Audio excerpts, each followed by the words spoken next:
Selamat datang di podcast Halo Lampung, menyajikan obrolan yang tak terduga yang dibawakan semaunya. Senang sekali akhirnya Imron Parasoran kembali lagi hadir menjumpai Anda di episode ke-12 di program podcastnya Halo Lampung. Dan hari ini benar-benar sangat super spesial karena narasumber kita di kali ini emang orang penting dan juga salah satu yang paling muda dari narasumber yang saya undang di episode-episode yang sudah kita lewati ya. Oke, pemirsa, bagi Anda yang nanti ingin menyaksikan tayangan ini dapat melalui tayangan channel Radar Lampung TV setiap hari Senin sampai dengan Jumat jam 7 malam dan juga melalui kanal YouTube Radar Lampung TV. Serta jangan lupa juga di like, di komen, di share dan juga kalau misalkan bisa dikasih gift, boleh kasih giftnya ya di kanal YouTube Radar Lampung TV untuk memberikan semangat juga nih untuk kita membuat konten dan juga mengundang-undang narasumber yang menginspiratif dari berbagai cerita yang akan disampaikan. Seperti di episode kita kali ini. Ada penasaran gak nih narasumber kita siapa sih yang katanya yang paling muda di episode-episode yang sudah kita lewatin di episode ke-12 kali ini ya. Oke, aku spill dulu. Laki-laki tampan ini adalah mengawali karirnya di jurnalis, tapi ini berbanding terbalik dengan latar belakang pendidikannya yang lulusan dari sarjana komputer. Mungkin langsung saja kita sapa, ini dia narasumber yang begitu luar biasa di episode spesial kali ini. Ada Bang Febrianto Ponahan Eskom selaku Komisioner KPID Provinsi Lampung. Halo Bang, apa kabar? Assalamualaikum warahmatullahi wabarakatuh. Waalaikumsalam. Luar biasa. Pokoknya kali ini spesial banget ya. Akhirnya seorang Bang Rian, Komisioner KPID Lampung bisa hadir di podcast kita ke episode 12 kali ini. Oke, Bang Rian, kita kan sudah lewatin di tahun 2022 nih Bang ya. Dan saat ini sudah di tahun 2023. Apa nih yang sudah Bang Rian lewatin di tahun 2022 kemarin? Banyak ya. 2002 namanya setahun, 365 hari. Benar. Tentu banyak hal yang kita lalui, baik suka maupun duka. Tetapi yang pasti dari semua itu tentu kita harus tetap bersyukur. Apapun itu kita harus selalu bersyukur karena kata Ustadz karena saya bukan ahlinya. Bukan ahli ya. Jadi sedang diajarin. Ada para ahlinya. Semakin banyak bersyukur maka nikmat itu akan ditambah. Katanya Luar gitu. Jadi biasa. banyak bersyukur gitu kan. Jadi memang banyak sekali tahun 2022 yang sudah Bang Rian lewatin dan banyak bersyukurnya Banyak ya. bersyukur, harus Agar rezekinya banyak juga bersyukur. ditambah karena kita selalu bersyukur ya Bang ya. Oke, Bang, kalau Bang Rian ini kan berarti menjadi seorang komisioner KPID Lampung ya Bang. Harus berlatar belakang yang pendidikannya juga tidak jauh dari jurnalis dan lain sebagainya. Tapi kalau misalnya kita lihat nih, lulusannya sarjana komputer, pernah juga menjadi seorang wartawan. Nah ini ceritanya gimana nih? Dari seorang mahasiswa sarjana komputer, tapi banting setirnya ke jurnalis nih. Gimana nih Bang? Iya. Jadi memang kalau bisa dibilang saya itu ya Ron ya, IT berkhianat. IT berkhianat, oke. IT berkhianat kalau bahasa teman-teman kan. Iya. Karena gini, saya dulu kan dari kita tidak bisa pungkirin lah. Saya ini kan sudah tua. Saya tamat tahun 94. Masih muda. Saya tamat SMA tahun 94. Walaupun 94 terus itu baru lahir Bang. Zaman itu kan komputer kan masih sangat jarang ya. Betul. Masih sebuah barang yang langka. Benar sekali. Terus orang tua kan tentu ingin anaknya kerja itu dari kuliah itu juga harus kira-kira mendapatkan peluang pekerjaan yang besar gitu ya. Maka saat itu diarahkanlah kita ke komputer. Padahal saya itu ingin sekali dulu itu kuliah itu komunikasi kalau nggak bahasa Inggris atau hukum, 3 ini. Keinginannya ya. Iya, ingin. Tetapi kata orang tua saya ini kan backgroundnya kan pendidik guru. Iya. Jadi kalau kata emak saya almarhum, ngapain kamu kuliah komunikasi? kamu sejak dari dalam perut saja sudah saya ajak komunikasi.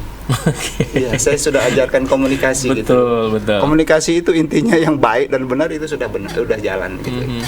Akhirnya kan mau tidak mau saya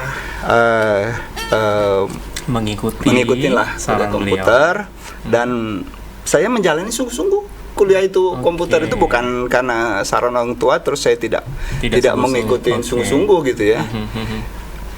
Dibuktikan misalnya saat kuliah saya sudah bisa menghasilkan uang. Misalnya saya kerja sambil nyambi. Karena waktu zaman tahun 94 itu kan komputer itu masih barang yang mewah gitu ya, jarang. Hanya orang-orang tertentu saja yang memiliki ya. Terus habis dipakai dibungkus ada plastiknya.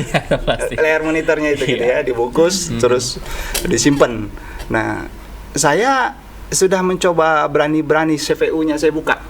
CPU-nya saya buka, apa sih isi di dalamnya gitu. Padahal baru awal-awal. Baru awal-awal ya memberanikan diri. Apa sih? Oh, ternyata kayak gini gitu. Tapi masih belum berani, Ron. Baru buka baru buka baut untuk lihat dalamnya ya kayak apa. Itu pun harus mengorbankan garansinya hilang karena disegel kan bautnya itu kan. Bautnya disegel. Ya udahlah, karena waktu itu belinya kan di Lampung, dibawa kebetulan saya di Jogja. Jadi bawa ya itu juga salah satunya bahwa komputer itu masih barang yang masih agak mahal tadi, agak jarang. Sehingga orang tua juga kurang percaya kalau belinya di Jogja kan, masih beli di sini terus dibawa lagi. Padahal monitornya kebayang dong. Iya benar, besar ya. Monitor tabung kan. Saya buka. Ya dengan resiko hilang garansi kan. Saya lihat lama-lama saya penasaran, saya cabutin semua kabelnya, terus saya copot, saya pasang lagi, terus apa kira-kira yang bisa nah kemudian mulai berlambat jalan waktu kan sudah mulai diajarin kita kuliah sudah mulai bisa dikenalkan apa namanya ini memori gitu ya, ada ini hard disk, ini prosesor, ini mainboard gitu-gitu, terus ini power supply. Nah baru saya mulai ngerti, oh ini cara mencopotnya memori, di praktek itu kan ada juga. Jadi semester kedua itu saya sudah bisa masang komputer sendiri. Komputer saya sendiri saya copotin semua, saya pasang sendiri. Ngerakit sendiri. Walaupun komputer saya sendiri. Ya. Karena resikonya juga ditanggung sendiri ya. Iya, tanggung sendiri. Terus semester ketiga komputer saya bisa menghasilkan uang karena sudah saya tawarkan, kan ada mahasiswa baru, zaman dulu kan belum bisa ada iklan tuh. Jadi siapa ada mahasiswa baru yang beli komputernya, abang bagus nih, saya beli aja bang ya, ini komputer dari beliin emak saya, aku bilang dari Lampung gitu kan. Kita nanya nih ke tempat toko komputer gitu kan, kalau spek begini dulu masih namanya 486 DX2 ya. Tipenya dulu ya. Terus saya bilang, ya udah segini aja bang. Mungkin dia takut juga kalau beli, kan namanya kita dari kampung kan. Kebetulan teman kos juga dari kampung. Saya beli punya abang aja lah. Ya udah, seharga gitu. Saya lebihin dikit. Saya udah dapat CD-ROM. Saya beli. Tetapi bukan saya yang ngerakit, tempat yang belinya itu. Tapi dengan cara saya harus bisa ngelihat gitu merakitnya. Jadi sambil belajar ngerakit. Saya ngerakit. Akhirnya dengan spek yang sama tapi sudah ada CD-ROM, sudah bisa nonton PCD zaman itu. Wah, sudah. Ya begitu terus akhirnya saya bisa menghasilkan uang, bisa dapat beli, alhamdulillah bisa kendaraan, karena emak saya nggak bakal mau beliin motor karena takut anaknya ngebut-ngebut gitu ya. Apalagi jauh ya dari Lampung ke Jogja kan gitu. Nah akhirnya itu kan lambat laun terus di bidang IT dan juga kuliah juga sampai saat itu juga berjalan dengan lancar bahkan sampai selesai. Untuk di bidang jurnalistik sendiri pada saat kuliah kah atau bagaimana nih Bang Arya? Jadi saya bilang tadi itu, saya itu bilang IT berkhianat tadi dari dasar di situ kan. Kemudian saya kerja, lulus ya tahun 99. Saya mulai kerja, dapat kerjaan di Jakarta di perusahaan komputer, masih di bidang IT. Masih di bidang IT juga. Masih di bidang IT. Terus saya juga dapat kerjaan di Bali. Sempat 2 tahun saya di Bali di bidang IT juga. Terus ada pekerjaan yang di Lampung. Bukan di Lampung, saat itu perusahaan minuman. Nggak boleh sebut merek nggak ya? Ya ada perusahaan minuman luar negeri ya.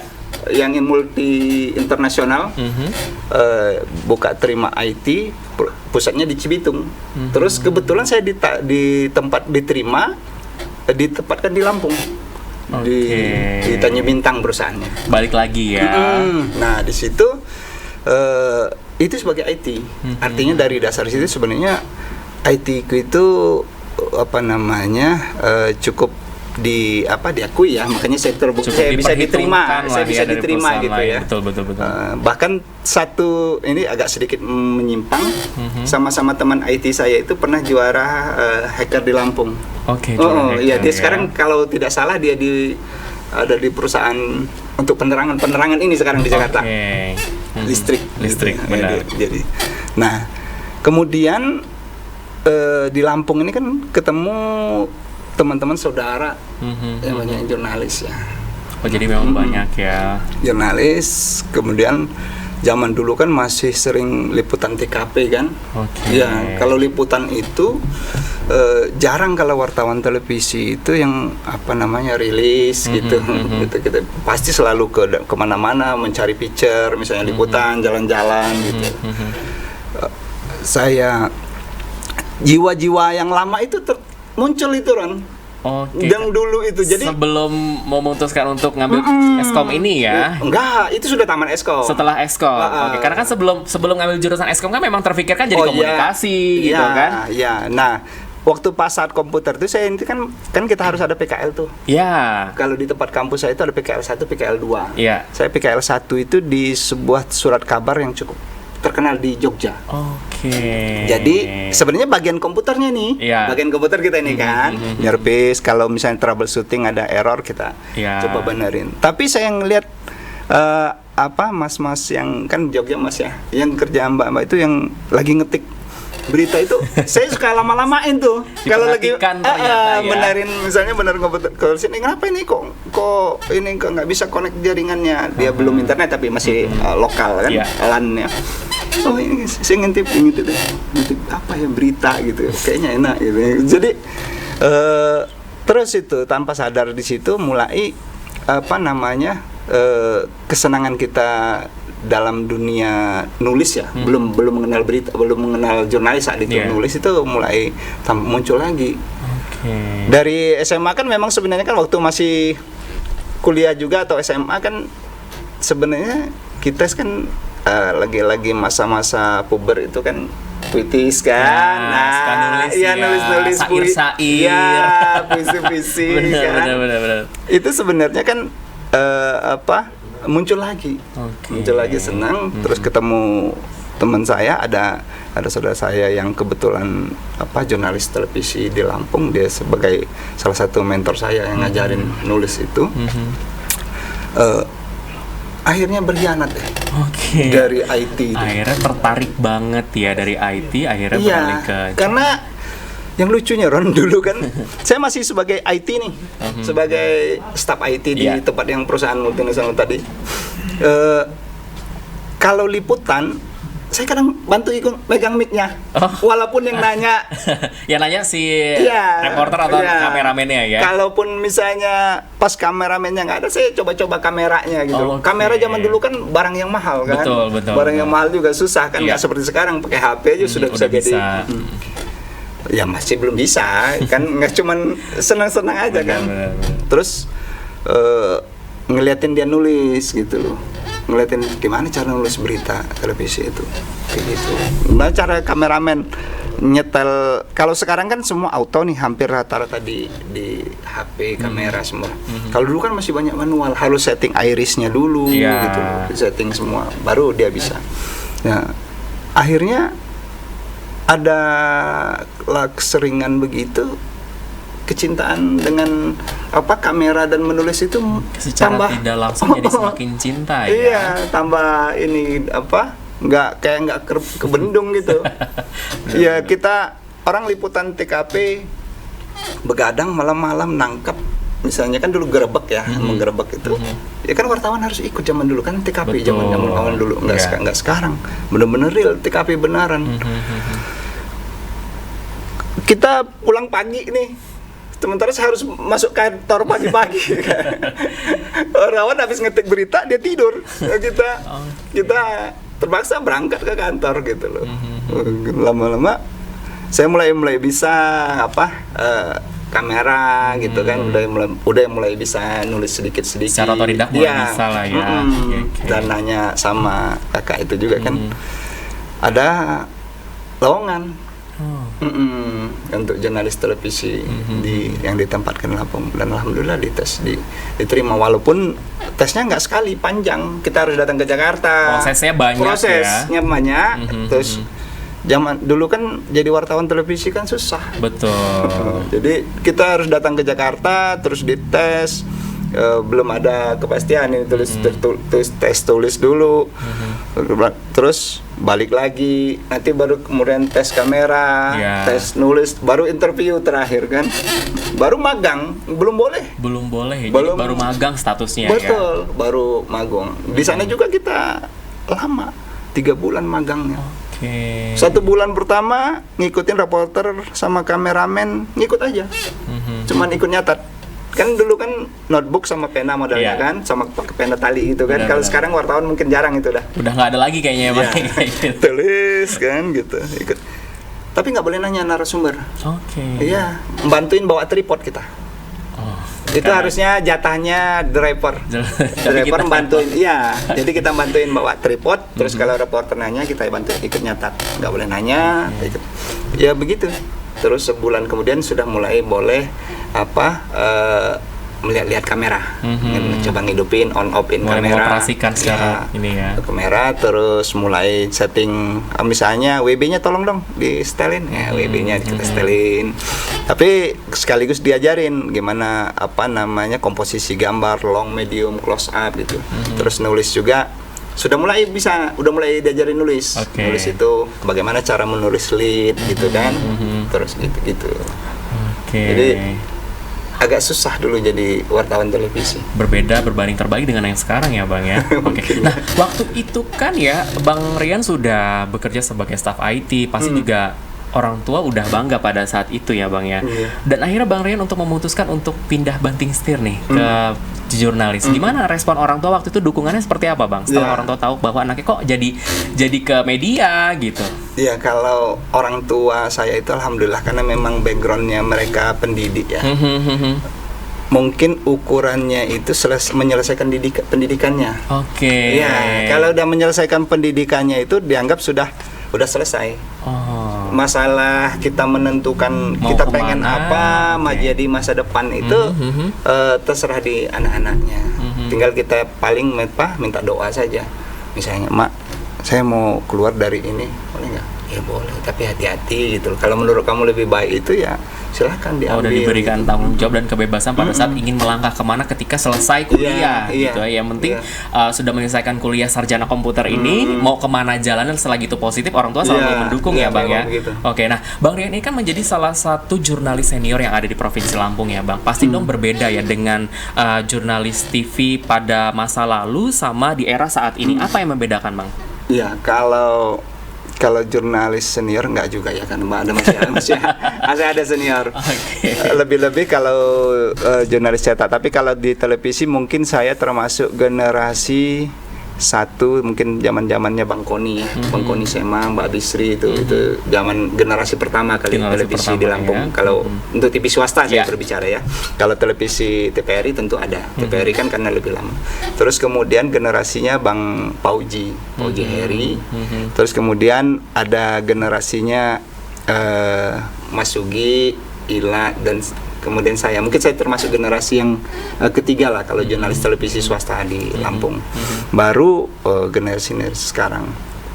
Nah, jadi kalau misalnya saya dibilang paling senior enggak juga. Ada yang paling senior, tapi mungkin saat ini masih bisa dibilang lah menjadi salah satu senior ya. Salah satu lah mungkin. Tetapi memang kalau saya bisa melihat sih perbedaannya dengan jurnalis televisi sekarang mungkin ya, kita dulu itu kan untuk mendapatkan ilmu jurnalistik ya, jurnalistik televisi itu khususnya wabil khusus televisi itu susah. Betul. Jadi kita itu hormat benar sama senior. Iya, saya kalau kata Bang Koni A, ya pasti saya ikut. Harus ikut Mm-mm. A ya. Kan misalnya kata Bang Pauji, Mbak Bisri zaman dulu B, ya udah ikut B. Kenapa? Kalau kita nggak patuh, kecil aja, ditutup aja narasumbernya, sudah lewat kita. Oke. Kalau televisi itu kan yang paling utama adalah gambar kan. Iya. Baru gambar. Tampilannya ya. Ketinggalan ngambil gambar saja udah nggak enak. Gambar sudah basi istilahnya gitu loh. Apalagi gambar TKP orang sudah semua selesai, kita baru datang. Baru datang. Apa ya? Kesian itu, miris itu. Maka kita hormat sama senior dari segi narasumber. Nggak seperti sekarang kan, dari mana saja narasumber. Kita HP, narasumber kita semua ini, medsos, sumber informasi semua kan. Nah kalau dulu tidak, orang itu informasinya, bahkan orang yang mau memberikan informasi itu harus mengeluarkan biaya. Orang itu mau ngabarin kan, minimal dia miss call, gitu loh. Kalau tidak ada, atau SMS saja bayar 350 rupiah zaman dulu, 500 zaman itu pertama. Nah artinya memang orang itu memberikan informasi itu dia mengeluarkan biaya. Nah, terus kedua, kita ilmu itu nggak diajarin, boro-boro mau dipinjamin buku. Dari cara istilahnya mengkoreksi gambar kita aja dia nggak mau pasti. Ya kita memang magang gitu ya, 3 bulan magang di kantor kita masing-masing. Tetapi kan namanya wartawan pemula itu kan adalah yang ditemukan di lapangan. Kalau kayak gini bagaimana ya? Iya. Oh, nggak usah jauh-jauh lah. Kita dapat gambar yang bagus. Di antara ini mau kita boomkan yang mana nih? Yang mau kita luncurkan kan untuk televisi itu puncaknya harus dikeluarkan duluan. Iya. Boomnya itu dikeluarkan duluan. Roll kamera, roll. Misalnya kejar-kejaran, roll dulu baru gitu kan. Ini kita bingung. Masih bingung kita ini kan, namanya wartawan baru. Nah, itu harus banyak-banyak ngobrol, banyak-banyak tanya sama senior. Ya. Ya, kemudian nanti kalau mereka agak lebih berbaik hati dipinjamin buku gitu loh. Misalnya nanti di situ akan ada newsroom, headroom, kemudian triangle gitu-gitu. Kita baru lebih tahu gitu. Jadi ya zaman dulu kita sangat hormat sama senior. Maka ada idiom senior itu tidak pernah salah. Gitu loh. Pasal 1 itu di wartawan zaman dulu balik lagi senior yang paling benar ya. Iya, karena mereka itu ganti guru kita gitu loh. Jadi betul. yang ganti guru kita ya senior itu. Maka sebenarnya itu yang disebut senior tidak pernah salah, itu pasal 1 itu. Gitu. Tempat kita bertanya, kalau guru itu ngajarin kita di kelas gini kan, kalau senior itu ngajarin kita langsung. Enggak gitu, gini gitu kan. Karena juga terkadang kalau misalkan senior terlalu banyak memberikan sebuah materi, kadang setiap pengalaman, setiap di lapangan itu kan pasti berbeda-beda situasinya seperti apa gitu kan. Kita harus melakukan apa juga pasti berbeda-beda. Jadi mungkin dibiarkan keluasan agar bisa sendiri untuk ketika lagi ada trouble kita bisa menyesuaikan harus apa yang kita lakukan seperti itu ya Bang Rian ya. Nah, Bang Rian kan berarti sudah banyak sekali ya sudah menjadi wartawan juga, udah banyak pengalamannya seperti itu. Nah, hal yang paling penting dipegang oleh seorang Bang Rian sebagai pakemnya jurnalis gitu Bang, atau pakemnya seorang wartawan, apa sih kira-kira menurut Bang Rian yang sampai saat ini yang paling pantang dilanggar gitu Bang sebagai seorang wartawan? Ya, sebenarnya pakem jurnalis itu mau jurnalis apa saja, televisi apa cetak online itu kan jurnalis itu kan penyampai informasi. Betul. Nah, penyampai informasi itu yang pasti tidak boleh bohong. Ya. Itu pasti harus itu kita sama-sama tahu. Tetapi lebih dari itu semua adalah prinsip dari jurnalis itu menyampaikan informasi tidak boleh lebih. Oke. Tidak boleh lebih. Kalau dia lebih, bagaimana coba? Misal, kita memberitakan 3 misalnya meninggal dunia. Iya. Kecelakaan lah di mana gitu ya, 3 meninggal dunia. Padahal kita ini belum fix, belum kita konfirmasi, belum kita pastikan 3. Baru katanya. Kebenarannya belum tahu. Betul. Ternyata akhir konfirmasi kepada pihak yang bisa memastikan itu cuma 2. Oke. Misalnya, bagaimana menghidupkan yang satu ini? Betul. Iya kan? Iya. Terus maka satu-satunya jalan harus ralat kan, sebagai jurnalis televisi yang baik. Benar. Dampaknya banyak.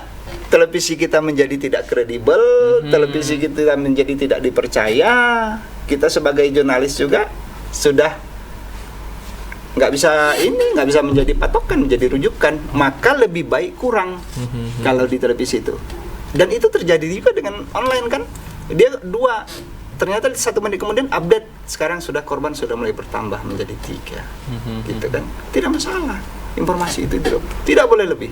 Kalau lebih itu sangat berbahaya karena berdampak, paling bisa diralat. Ralat itu sudah mengurangi kredibel. Berarti itu memang hal yang paling krusial sekali ketika memang seorang wartawan emang benar-benar harus menyampaikan atau membuat sebuah rilis berita yang sesuai dengan kejadian di lapangan. Betul. Gitu ya, jangan sampai mendapatkan informasi dari hanya satu pihak saja, tapi memang harus dari pihak yang berwajib, yang memang pantas kita riliskan bahwa memang yang terjadi misalkan 3 korban ya berarti 3 gitu, tidak boleh dilebih atau juga dikurangkan. Seperti itu ya. Dan ini pernah terjadi di Lampung, kecelakaan tabrakan kereta Babaranjang dulu, zaman saya liputan. Kita bingung mencari korbannya di mana satunya ini. Keliling rumah sakit sana, rumah sakit sini. Apa sudah dibawa ke tempat keluarganya di daerah Lampung ini nggak ketemu. Ternyata setelah pihak yang berkompeten menyampaikan jumlah korban, itu ternyata memang begitu. Kita sudah kebun binatang datang dari para petinggi Mataram. Betul. Karena kan di Jakarta sudah heboh juga kan. Gimana kamu informasinya begini jumlah meninggal kok kamu cuma hanya dapat segini korbannya? Ya kebun binatang masuk ini. Pokoknya kita udah lemah sudah judulnya gitu. Udah berusaha untuk mencari informasi tapi ternyata ya itu tadi ya Bang ya, karena kita juga bingung di mana kebenarannya gitu kan. Oke. Karena salah satu teman kita yang wartawan televisi ini mau memberitakan itu kan.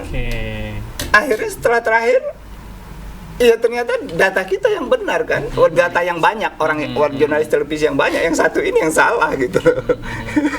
Terus kalau misalnya sudah terjadi hal yang seperti itu ya Bang, kayak misalnya miskomunikasi antara jumlah korban yang sudah disampaikan, lalu apa yang dilakukan oleh seorang wartawan atau dari pihak medianya untuk harus ralat? Harus yang saya bilang itu ya secepat mungkin untuk diralat, agar tidak terjadinya hoax itu tadi. Betul, di aturan juga kan begitu, undang-undang pers ya kan, maupun di kita di P3SPS, kalau di KPI ya, di KPI juga harus segera diralat secepat mungkin. Segera itu, saat itu diketahui, secepat itu juga segera diralat. Oke. Nah, Bang Rian ini kan memang udah bertahun-tahun bergabung sebagai jurnalis ataupun juga wartawan. Banyak sekali perkara ataupun juga peristiwa yang sudah Bang Rian lewatin gitu kan.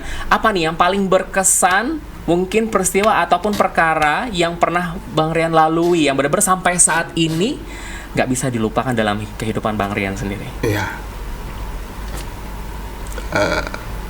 Saya sebenarnya banyak ya peristiwa yang besar. Konflik kan Lampung ini termasuk salah satu daerah konflik banyak konflik di Indonesia ya. Bukan kaleng-kaleng kalau kata orang. Teman-teman dari Jakarta juga luar biasa sadis yang ditampilkan gitu ya, peristiwa itu yang terjadi di lapangan bagaimana gitu. Tetapi ada sebuah peristiwa yang sebenarnya membuat saya sampai sekarang ini kalau saya ngomongin ini saya sedih. Itu padahal peristiwanya kecil gini. Jadi waktu itu saya lupa tahunnya, mungkin sekitar tahun 2000 berapa ya, 2009 mungkin 2013 atau 2012 kali. 2012 2013 kali. Saat itu kita lagi liputan mudik ya, mudik. Terus di bypass ini nggak jauh dari kita ini kan ada kecelakaan. Ada kecelakaan sepeda motor pemudik dari Tangerang kalau nggak salah waktu itu, pemudik Tangerang mau ke Batu Raja naik motor F1 Jet. Ya yang 4 tak itu ya, yang bunyinya berisik gitu, 2 tak. Nah, menong anaknya umur 2 tahun di tengah, terus karena pakai samben ya, kalau kain gendongan itu yang talinya yang panjang itu kan, kalau yang nah itu kelilit gear motornya itu, motornya, terus anaknya terlempar,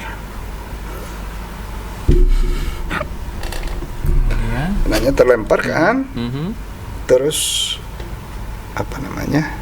ibunya jatuh patah tangannya kan, dibawalah ke rumah sakit Immanuel. Kita langsung ke sana dong, namanya peristiwa mau lebaran, pemudik kecelakaan, langsung kita kejar. Di sana kita masih saat itu anaknya sudah dibawa ke kamar mayat kan karena meninggal. Terus kita ngambil gambar di depan sekali saya ingat ketemu bapaknya itu. Kami wawancara, nanyakan peristiwa karena bapaknya kebetulan nggak apa-apa, luka-luka aja, nggak cuma hanya lecet dikit. Dan istrinya patah tangan kiri.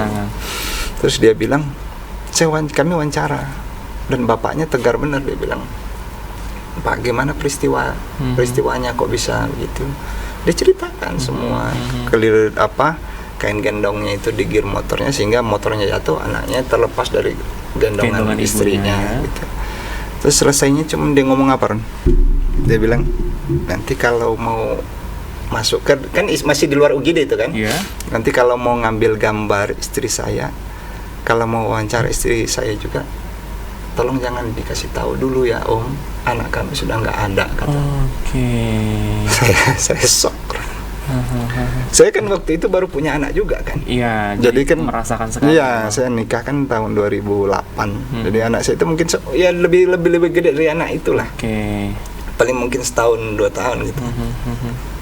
Jadi saya waktu dia bilang jangan kasih tahu dulu anak istri saya kalau anak kami sudah nggak ada gitu. Ya kami sepakat lah sama kawan-kawan itu yang lain juga. Mereka kemudian ngambil kan harus ada visual korban, ada yang menunjukkan kalau ada yang patah tangan, istrinya kan pasang.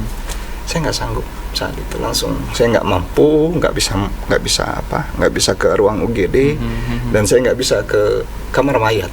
Saya mendadak karena membayangkan kalau posisi Abang Rian di situ seperti apa. Betul. Saya nggak suka kalau cerita ini benar. Ini saya jadi merinding beneran. Jadi itu pengalaman yang memang benar-benar Bang Rian nggak bisa lupakan.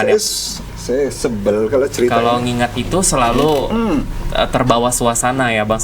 Sampai saat ini. Padahal saya melihat apa yang lebih sadis itu banyak. Peristiwa kerusuhan di Lampung Selatan, gitu ya, Mesuji. Tapi benar-benar tersentuh dengan. Saya ya Allah, saya bilang alangkah tegar bapak ini. Bisa aja kalau dia marah, dia usir kami wartawan itu kan, ngapain kamu ngambil, kamu nggak ikut berduka dengan kondisi saya gitu kan, tolong nggak usah ambil gambar dulu, nggak usah ini dulu kan. Tapi dia enggak, dia tetap layanin wartawan, dia tetap mengizinkan istrinya diambil gambarnya. Dia cuma hanya bilang, tolong jangan kasih tahu istri saya kalau anak kami sudah nggak ada. Itu jadi kayak nggak kuat ya Bang. Saya melo. Kalau Bang Rian di posisi bapak itu pun mungkin Bang Rian belum bisa setegar bapak itu. Mungkin ngamuk kali. Betul. Itu yang bikin saya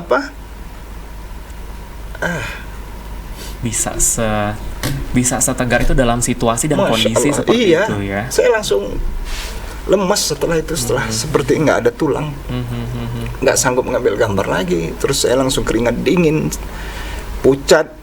Terus saya minum, dikasih teman-teman minum, langsung minum segelas. Habis itu langsung udah. Mudah-mudahan bapak itu ya yang sama istrinya selalu sehat, dilimpahi rezeki yang banyak. Terus dia didapatkan anak yang soleh dan soleha sebagai pengganti almarhum sebelumnya ya. Jadi itu pengalaman yang benar-benar sampai saat ini memang itu menjadi pengalaman yang begitu luar biasa seorang Bang Rian menjadi seorang wartawan waktu itu ya. Iya, kalau banyak sebenarnya kan kalau peristiwa kan banyak sekali kan. Tapi yang paling menyentuh itu kenapa? Karena mungkin pas kondisinya saya juga baru juga mempunyai anak kan, seumur-umur dengan anak itu. Tidak jauh gitu ya. Kita tahu rasanya ke anak, kasih sayang kita ke anak itu kan bagaimana kan. Terus kita melihat bapaknya tegar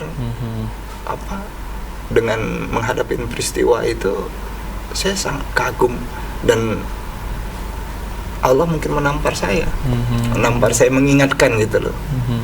Maksudnya kita harus lebih empati sama orang gitu kan. Ya, gitu. Walaupun sebenarnya kan di ruang pelatihan kita sebelum magang kita harus mendapatkan informasi dan narasumber itu kan dengan cara yang baik, tidak boleh memaksa gitu ya. Tetapi itu yang paling menyentuh dan paling mengingatkan kita. Gitu. Karena kalau liputan konflik itu kan ada metodologi namanya, metodologi peliputan. Bagaimana cara memasuki daerah konflik, bagaimana cara menembus narasumber, itu kan ada tekniknya semua. Saya ingin wawancara di Imron kan, walaupun Imron nggak mau, bisa saya kulik-kulik kalau ngobrol gitu. Benar, secara tidak langsung ya. Jadi informasinya tanpa ada validitas untuk di orangnya, tapi secara tidak langsung kalau udah ngobrol nih informasinya sudah dapat gitu ya. Oke. Tapi waktu itu Bang Rian ingat nggak pada saat tragedi itu Bang Rian sempat udah nggak kuat lagi untuk ngelihat korban yang anaknya yang meninggal ini atau? Ya, anak yang kecelakaan itu kan di dalam kamar mandi. Iya, Abang sempat memberanikan untuk melihat atau? Enggak. Udah nggak kuat lagi. Saya waktu itu minta kameramen yang ngambil gambar. Oke. Kameramen saya suruh ambil gambar di kamar mayat. Karena memang apapun itu ya, jurnalis itu kan harus tetap menyampaikan informasi, itu yang beratnya. Apapun keadaan dan kondisinya. Keadaan dan kondisi. Untungnya saya waktu itu ada kameramen. Jadi dia ada di situ juga sebenarnya, karena kita memang biasanya berbagi ya. Jadi dia melanjutkan ngambil gambar. Terus karena sudah berapa lama jedanya kan, waktu untuk menulis kan ada jeda. Nah, tanggung jawab kita sebagai jurnalis untuk menyampaikan informasi bahwa si korban ini kan harus kita sampaikan, karena keluarganya di Batu Raja pasti sudah menunggu. Kenapa kok belum sampai gitu kan? Begitu juga mungkin keluarganya yang mungkin dia dari Tangerang juga sudah sampai apa belum mereka kan? Gitu. Jadi ya dengan begitu kan saudara-saudara dan keluarganya juga bisa mengetahui kondisinya, dan juga tentu yang lebih utama adalah pembelajaran dari peristiwa itu. Nah, kesan apa yang Abang ambil dari peristiwa itu yang hingga sampai saat ini teringat? Informasi itu harus disampaikan. Kenapa? Karena berbahaya. Bahwa gendongan anak itu hati-hati gitu loh. Ini bisa merenggut nyawa. Apalagi dalam kondisi pemudik yang jauh dari Jakarta menembus berapa provinsi nih? Jakarta, Banten, Lampung, Sumatera Selatan kan, Batu Raja. Nah, artinya kan bagi pemudik yang lain saat itu harus kami sampaikan bahwa hati-hati di jalan gitu ya. Ada keluarga yang menunggu, ada keluarga juga yang ditinggalkan gitu. Dan yang kedua, kalau bagi pribadi saya, ya keikhlasannya Bapak itu yang menjadi pelajaran buat saya. Beliau tegar, tetap berpikir jernih walaupun situasinya dalam peristiwa yang sangat luar biasa itu, kehilangan anak loh. Betul. Jadi itu yang memang Bang Rian ambil kesan dari peristiwa yang saat itu Bang Rian alami seperti itu ya. Benar-benar memang harus ikhlas, tegar dengan situasi apapun. Berarti kita harus berpikir secara rasional. Itu yang kita ambil dari si sosok bapaknya itu tadi. Oke. Tapi sebenarnya jauh dari Bang Rian menjadi seorang wartawan, pernah merasakan atau juga pernah mendapatkan peristiwa yang mungkin Bang Rian sampai diteror? Karena kan dulu tuh kadang-kadang wartawan banyak yang tidak disukai karena bisa dibilang kayak menjadi penyebar informasi dan lain sebagainya. Pernah mendapatkan momen yang mungkin kurang enak dari pribadi Bang Rian? Iya, kita namanya jurnalis ya, jurnalis televisi dulu kan masih sangat ditonton, ditunggu-tunggu ya. Betul. Jadi apapun yang kita sampaikan di berita kita itu pasti masyarakat tahu. Terutama kalau soal Lampung ya, masyarakat Lampung tahu. Nah, dalam berita kita itu kan pasti ada pro dan kontra. Ada yang senang, ada yang tak senang gitu loh. Ya biasa kalau kita diteror, ditelepon gelap misalnya, telepon gelap, atau juga dia protes kok seperti itu beritanya, kita sampaikan itu kan berdasarkan informasi yang kita terima. Kita tidak boleh beropini, gitu loh.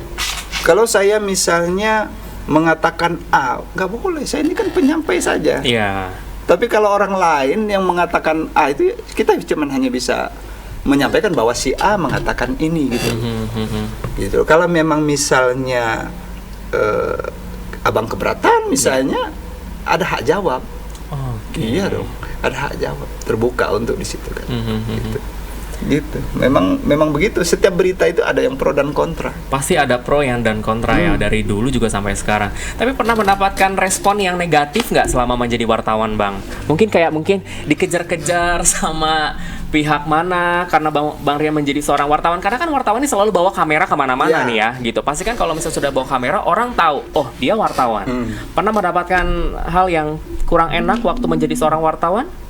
Kalau yang seperti itu sebenarnya tidak ya, karena gini, kita sebelum terjun ke lapangan itu kan saya bilang tadi kita magang ya, dan 6 bulan sekali atau paling setahun kita selalu dipanggil lagi, kita kan tadi untuk refresh, untuk mengingatkan.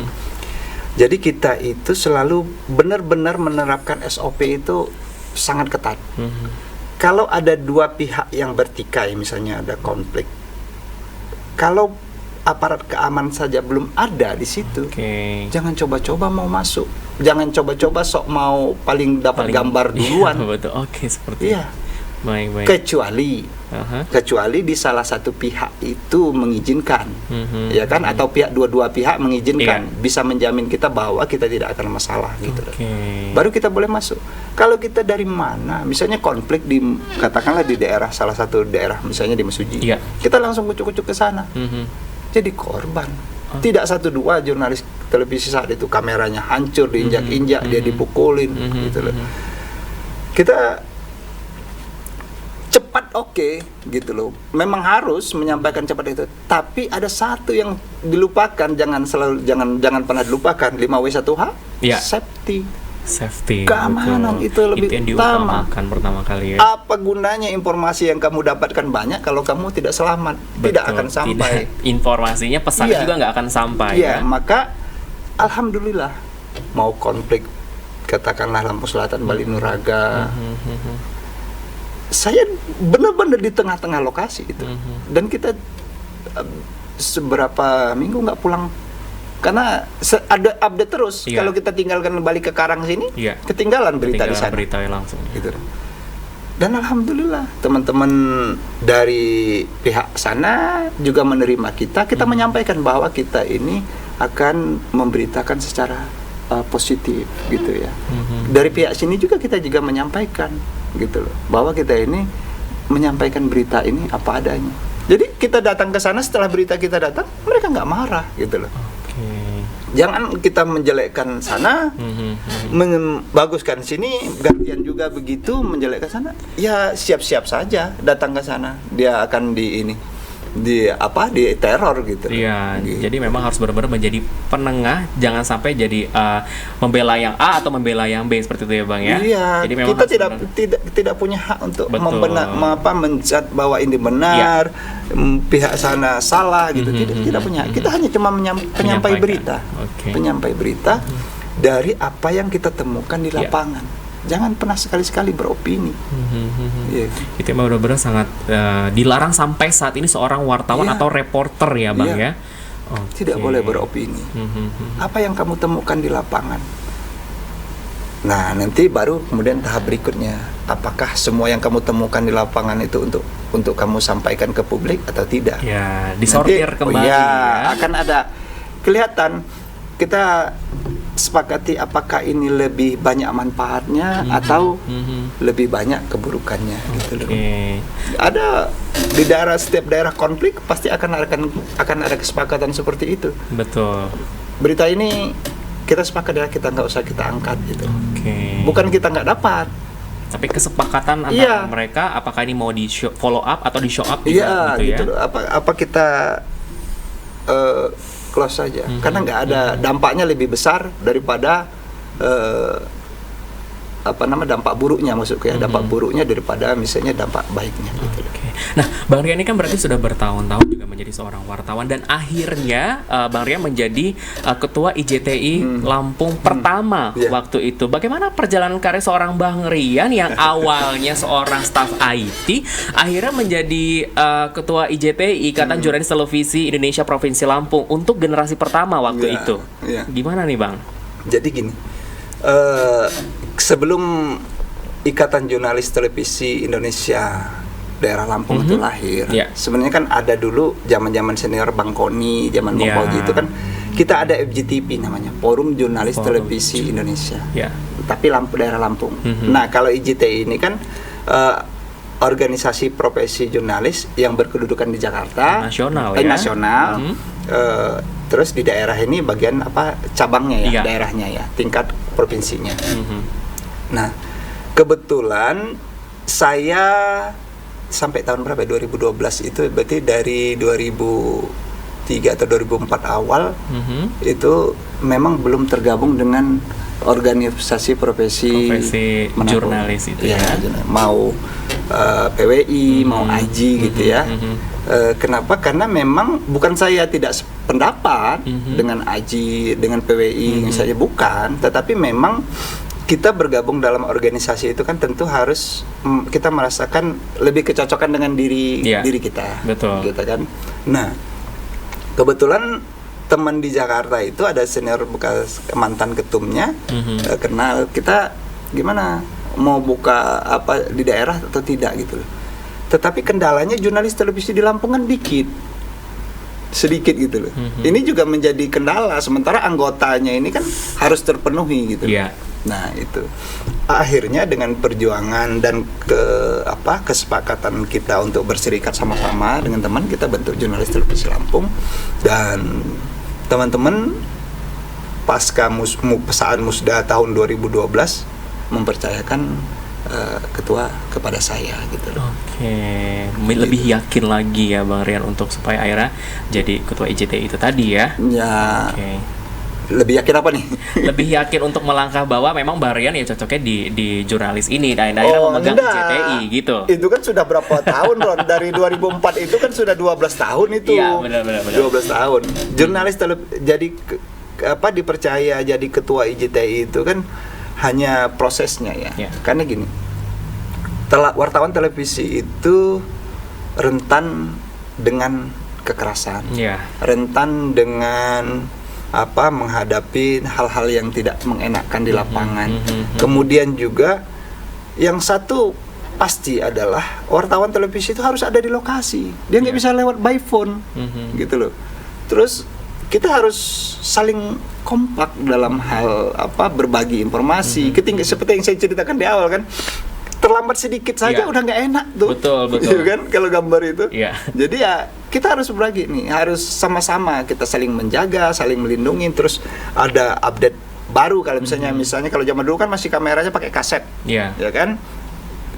Kamera mana ya yang bagus tapi murah awet gitu loh. Ya harus berbagi sama-sama, kita share sama-sama teman-teman televisi, jurnalis televisi. Pakai aja. Jangan, kata dia, itu sebentar headnya sudah rusak gitu loh, gitu kan. Jadi kita harus saling berbagi. Terus begitu juga dengan misalnya software apa yang enak. Nggak seperti sekarang kan, internet sudah di mana-mana. Kita search aja di YouTube misalnya atau di Google. Udah banyak ya kalau sekarang. Software editing yang mudah, enak mana ya? Cek, nanti keluar. Betul. Kalau dulu mau ada Premiere aja, kita harus berbagi dulu. Benar. Mana thumbnailnya ya? Yang mana untuk cuttingnya?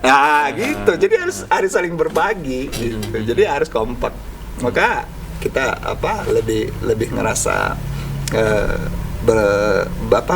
bersepakat untuk mendirikan IJTI di Lampung gitu. Bukannya tidak mau dengan bukan gitu. Nah, Bang Rian kan sekarang udah menjadi komisioner KPI di Lampung untuk periode kedua ya Bang ya.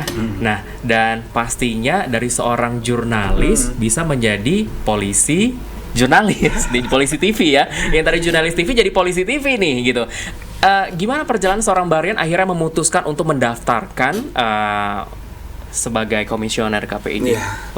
Ini memang untuk menjadi apa ya, katakanlah keluar dari zona nyamannya, zona nyaman itu ya. Benar. Saya dulu kan dari IT, kalau keluar ke jurnalis tuh nggak perlu mikir saya. Saya sesuai dengan jiwa saya bahwa saya seorang jurnalis gitu ya. Iya. Walaupun saya ini IT laku saat itu, saat itu ya. Sekarang ini nggak nol, saya nggak ngerti apa-apa itu. Okay. Saya tenang pindah jadi jurnalis, nggak tanpa pikir banyak. Dapat apa namanya, oke, kata mak saya nggak masalah gitu, oke ya.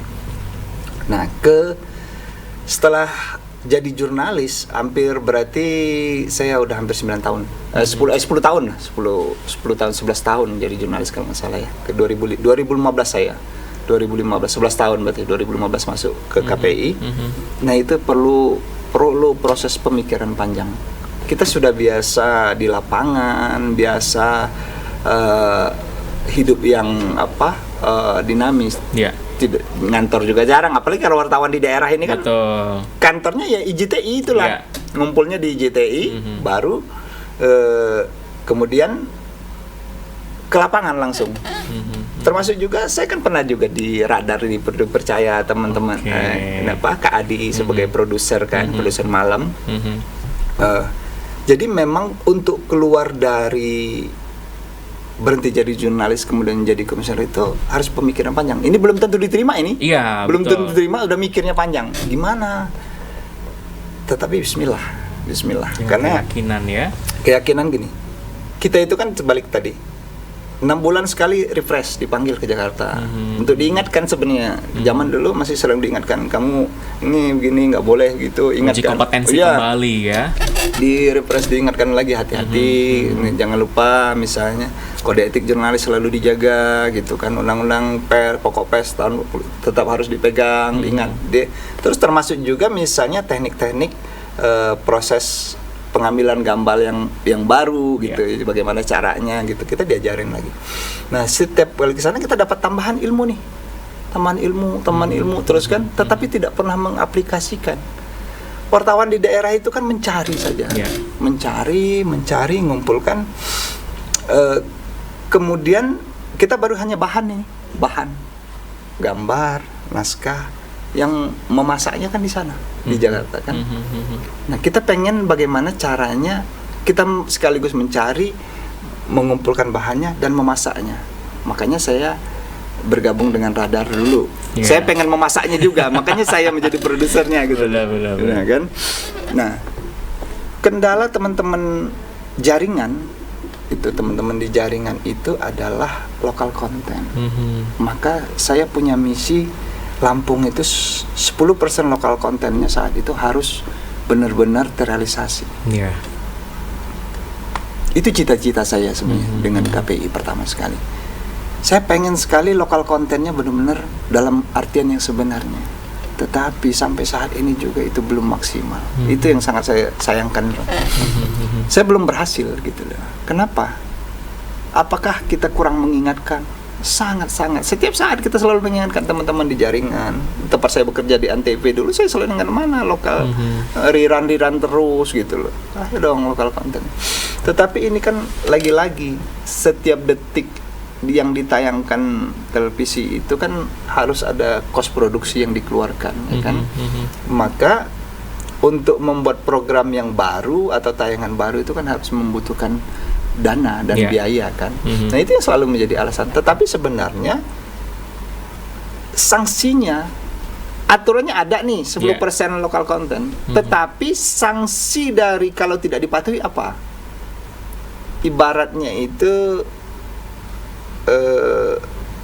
kamu kalau tidak begini maka kamu akan begini, jelas gitu loh. Nah, ini yang di Undang-Undang 32 tahun 2002 ini yang sanksinya belum jelas.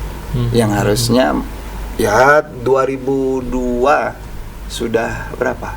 Sekarang hampir 21 tahun ya. Undang-undangnya sudah bujang ini.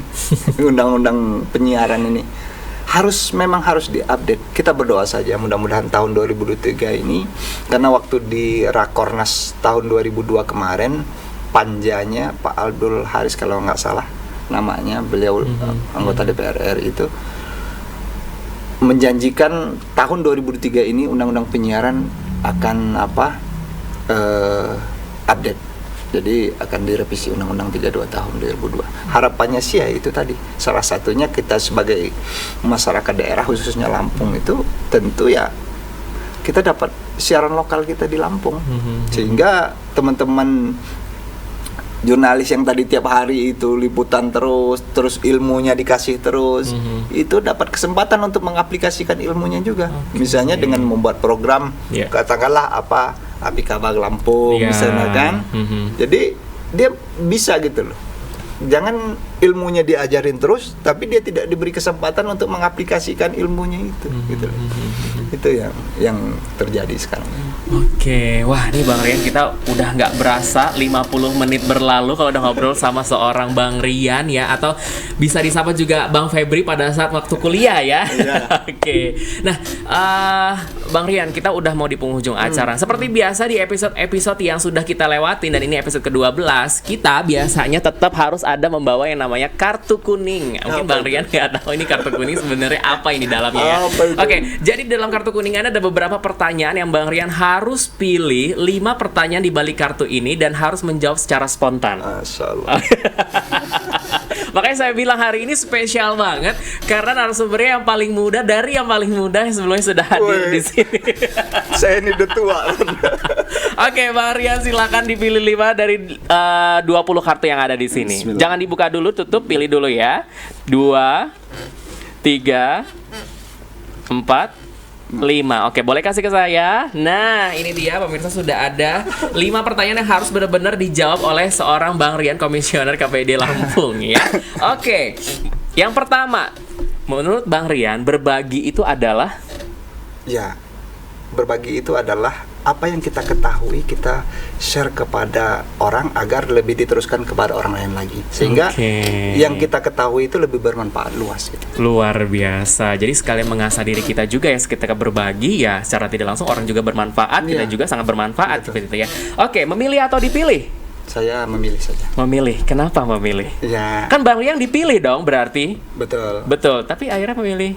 Kenapa? Kalau tidak dipilih itu tidak enak. Jadi lebih enak. Sakit hati kalau tidak dipilih ya. Jadi lebih baik memilih.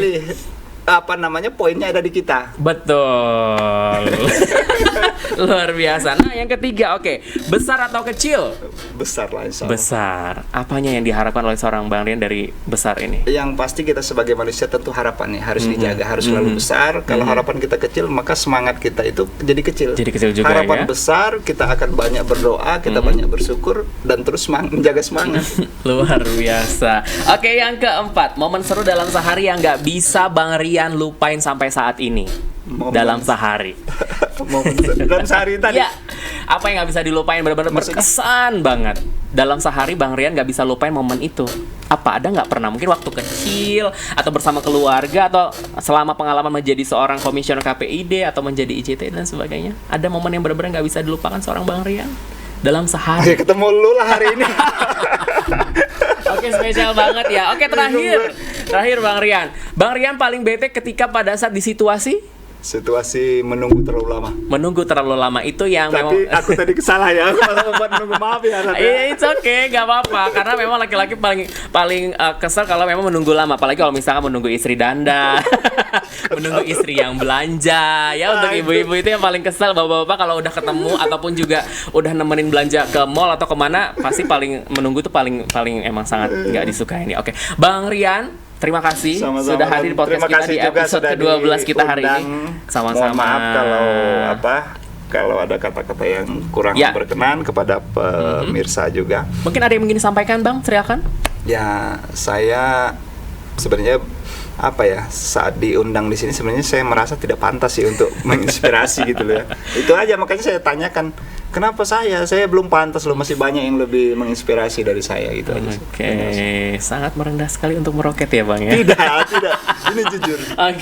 Oke Bang Rian, terima kasih sudah hadir di podcast kita kali ini di episode ke-12. Semoga Bang Rian semakin sukses ya. Amin, ya Semoga nantinya menjadi komisioner KPID yang benar-benar bisa dicontoh oleh wartawan-wartawan lain dari segi karir yang sudah Bang Rian lewatin sejauh ini ya. Oke, dan tentunya pemirsa, usai sudah perjumpaan kita di episode ke-12 di podcastnya Halo Lampung. Tentunya saksikan terus tayangan ini di channel Radar Lampung TV setiap hari Senin sampai dengan Jumat di jam 7 malam. Kita akan kembali lagi mengundang narasumber-narasumber yang tentunya ceritanya sangat menginspiratif, ceritanya sangat menarik untuk kita ulik bersama-sama. Seperti yang hari ini di episode ke-12 begitu luar biasa, menghadirkan narasumber yang bernama Febrianto Ponahan Eskom, Komisioner KPID Lampung, dari jurnalis TV menjadi polisi TV. Oke, akhirnya saya Imran Parasoran serta kru yang bertugas di hari ini. Terima kasih atas perhatian Anda. Sampai jumpa di episode berikutnya di Hot Podcast Halo Lampung. Dadah. Terima kasih Bang Rian.